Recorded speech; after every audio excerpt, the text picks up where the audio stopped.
Gracias, y estamos aquí para crear conciencia acerca del Día Mundial de la Hipertensión Pulmonar, que es este próximo 5 de mayo. Y muchos capaz ni hayan escuchado hablar de esta dolencia, de este problema, de esta condición, porque es bastante poco frecuente, pero sí es muy a tener cuidado, ¿verdad? Porque es muy grave. Doctor, estamos ya con el doctor Neri Fernández, el jefe del Departamento de Cardiología de IPS, y nos va a hablar acerca de esta enfermedad y por qué es tan importante conocerla. ¿Qué tal, doctor? ¿Cómo está? Hola, muy buenos días. Gracias por invitarme. Bueno, entonces, la hipertensión pulmonar, ¿qué es? ¿Cómo se sabe si uno tiene? La hipertensión pulmonar es la presión alta a nivel de los pulmones. La hipertensión arterial es la presión alta en todo el cuerpo. Y a nivel de los pulmones es la hipertensión pulmonar. ¿Por qué es importante su diagnóstico? Por la gravedad de esta enfermedad. Esta enfermedad, en especial el grupo de hipertensión arterial pulmonar, tiene una mortalidad del 20 a 50% por año sin tratamiento. Eso baja a un 5 a 10% con el tratamiento correcto. Ese tratamiento lo contamos nosotros acá en Paraguay, en diferentes lugares, pero es muy costoso. La incidencia es baja a nivel mundial, a nivel país también, y seguramente hay mucha gente no diagnosticada además. Aproximadamente es de 5 a 10 personas por cada 100.000 habitantes. Tomando en cuenta que en Paraguay somos unos 7 millones, tiene que haber unos 350 a 700 personas con esta patología. ¿Y eso afecta igual a hombres y a mujeres? ¿Y en qué edades? Es más frecuente en las mujeres en edad fértil, mujeres de 20 a 40 años. Jóvenes son más del 80% de nuestros pacientes. ¿Y cómo podemos saber si tenemos hipertensión pulmonar? Para hacer el diagnóstico tenemos que hacer los estudios de cateterismo cardíaco. ¿Cuándo pensamos que tenemos hipertensión pulmonar? Cuando empezamos a tener el famoso YUCUA, la dificultad para respirar. Cuando presentamos pérdida de conocimiento, que nosotros mencionamos y decimos que es síncope, o cuando tenemos dolores de pecho. Entonces, en esos momentos uno tiene esos síntomas y debe hacerse un electrocardiograma, una ecocardiografía, los análisis de sangre y consultar con su médico de cabecera, que evalúe el estudio y vea si hay sospecha o no de esta enfermedad. ¿Cuántas veces respiramos por minuto? Porque nosotros no nos damos ni cuenta cuando estamos respirando, no es que calculamos, ahora respiré, ahora voy a respirar otra vez, y cuándo hay que preocuparse porque quiere decir que uno está agitado. Y en promedio uno respira 14 a 20 respiraciones por minuto. Eso que preguntaste es importante en demasía, porque nuestros pacientes en sí cuentan cuánto respiran por minuto, cosa que nosotros los normales nunca hacemos, porque para ellos ir al baño es un esfuerzo tremendo. Colgar la ropa es prácticamente imposible y ducharse les deja a ellos totalmente cianóticos. Le decimos nosotros que se quedan sus labios azules, su nariz azul y sus puntas de sus dedos azules. El esfuerzo para ellos es tremendo. O sea, que tienen que quedarse prácticamente inmóviles si no están medicados, o ¿cómo? Cuando ellos no están medicados y empiezan su enfermedad, de tener una vida normal así, tienen que dejar de trabajar, tienen que dejar de tener relaciones con sus semejantes. ¿Por qué? Porque ya no se puede movilizar normalmente.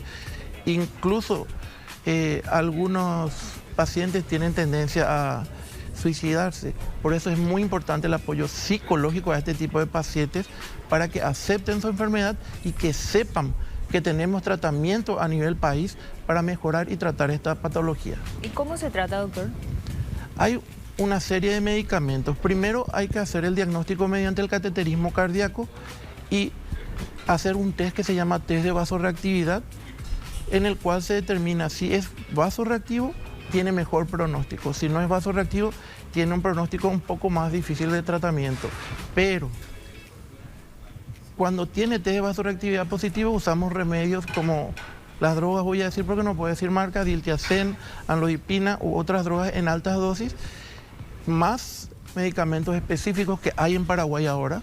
¿Pero hay en salud pública o en IPS, doctor, o en el La privado? verdad es que nosotros los medicamentos, lo único que hay en el Paraguay, en el ministerio, es sildenafil, y a nivel IPS hay uno que se llama sildenafil e hilopros. ¿Y funciona? Funcionan, pero todo el armamento de medicamentos son muy costosos. Hay otros medicamentos como macitentan o bosentan Que tienen que usar también. tienen que usar, que cuestan unos 14 millones. ¿Cómo conseguimos que nuestros pacientes tengan o no IPS? Con la Defensoría del Pueblo nos ayudaron muchísimo a conseguir la medicación para nuestros pacientes y gracias a ello tenemos muchos pacientes que están vivos. Pero hay que hacer tipo vía judicial. Se presenta la indicación con el médico, con la receta, con los estudios completos y la Defensoría del Pueblo evalúa con un médico especializado si corresponde o no esta medicación al paciente y él envía la medicación al Ministerio de Salud y el Ministerio de Salud se encarga de entregar a los pacientes. Y eso es 14 millones por mes, 14 millones... 14 millones mensuales es el macitentan o bosentan, 55 millones por mes es el Hiloprof. Y hay otro medicamento que también se llama teprostinil, que está entrando ahora, que también es un aproximado de unos 30, 40 millones por mes. Bueno, y en Paraguay actualmente, ¿cuántas mujeres o cuántas personas diagnosticadas hay? Con hipertensión arterial pulmonar nosotros tenemos diagnosticados aproximadamente 250 personas, que son las que ya confirmamos. Sí. Hay muchos más que no pudimos confirmar porque no quieren consultar los pacientes. ¿Y qué prognosis tiene? El pronóstico es, con tratamiento, es bueno. Recuperan su calidad de vida, vuelven a trabajar y tienen una vida normal, con limitaciones, evitando hacer muchos esfuerzos. Sin tratamiento es extremadamente peligroso.